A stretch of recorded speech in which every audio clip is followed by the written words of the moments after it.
Moikka ja tervetuloa Toivokalenterin 9.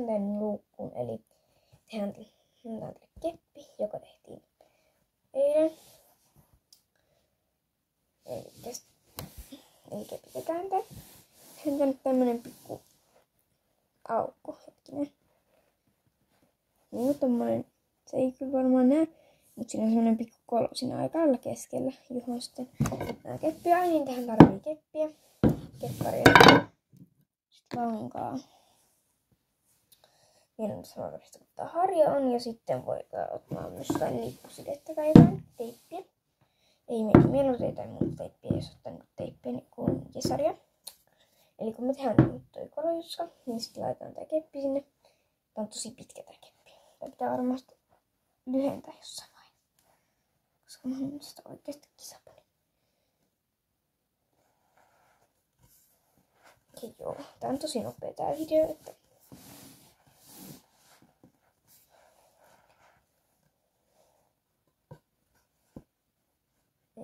noin. Tää on tosi pitkä tää keppi. Et joo, kyllä tätä pitää todellakin lyhentää, kun mä haluan ehkä kun tämän pituinen kepin niin tätä lyhennetään. Mut nyt sitten meidän sitotaan. Ei leikata niin ulkoinen pätkä. Vaikka tällainen. Sitten otetaan tää keppi. Eli tää keppi kiinnityskohta. On vissi vaikeeta, kun tää keppi on kauhean pitkä. Ei oo kuitenkaan lyhyempääkään keppiä, mutta semmonen ihme muovitska. Yhdistö. Nyt laitetaan tää aika lailla tasaisesti tähän näin. Sitten laitetaan ei solmulle, vaan niinku tästä käännetään tämä toisinpäin. Ja aina niinku tehdään tälleen tämä kiinnityskohta, että koko ajan pyöritetään tätä tälleen, että se niinku pysyy se keppi ihan oikeesti tässä kiinni. Nyt se lähti sitä.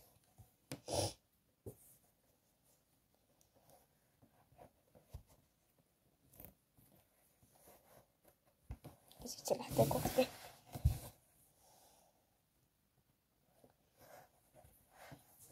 Meidän keppari pitäisi pysyä tässä päällä. Ja mahdollisimman tiukalle vaan. Kyllä se hoituu. Jollain tavalla. En nyt tiedä, missä mun teippi on. Et joku on ottanut sen huoneesta. Se ei ole sen jälkeen. Mä en oo nähnyt sitä, kun mä tarvitsin sitä jossain tuolla olkkarissa. Tää tosi hyvin näkyy, mutta ihan sama nyt tuolla.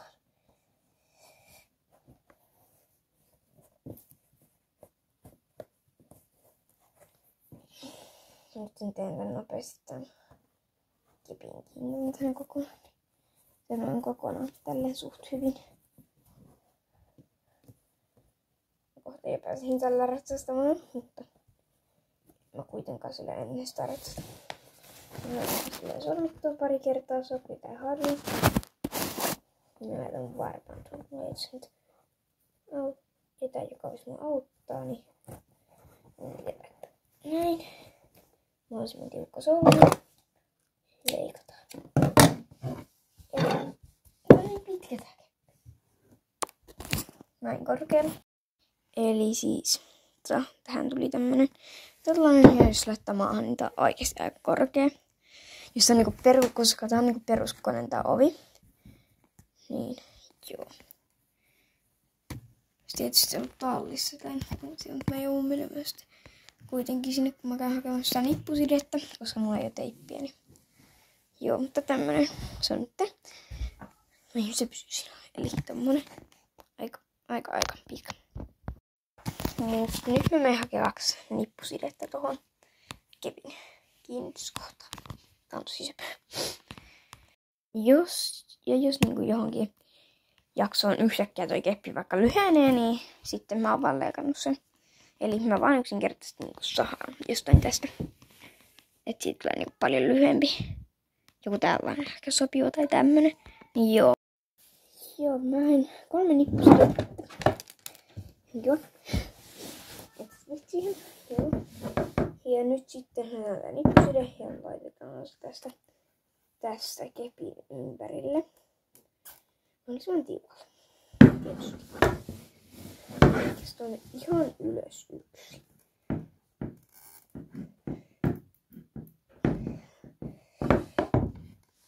Sitten vähän alemmas vielä yksi.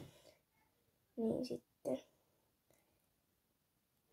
Se olisi melkein valmis. No siis, no on se valmis, mutta niin. Mut sit se tietysti tarvii sen vähän lyhyemmän kepin, koska tää on ihan liian pitkä tää keppi.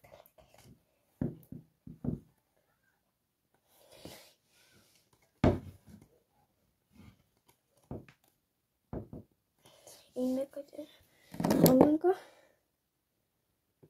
Se olisi hyvä, jos olisi joku vasara, jolla mä voisin lyödä nämä sitten.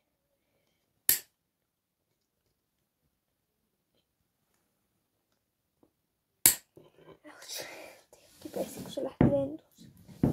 Se tuossa. Nyt sä söit sen. Oikeesti. Sen vaan hävisit siitä.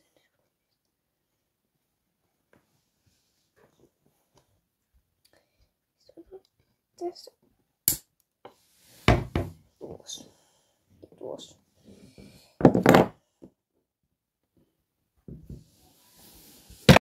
Joo, nyt on se teräksessä. Niin mä annan sitä kirjan ja rupean vaan hakkaa niitä. Ei tää kirjalla on, sitä on niin semmonen niin joustava. Myös tällä kokeista. Alkaa tänne jotenkin. No se hyvät. Eli tämmönen tästä hepasta tuli vähän ehkä lyhyempi keppi vielä, joo. Kyllä tällainen keppi, niin se nyt tulee tälleen niistä vähän vielä. Niin tämmönen. Niin joo. Eli huomenna me sitten laitetaan tälle päivät. Moikka!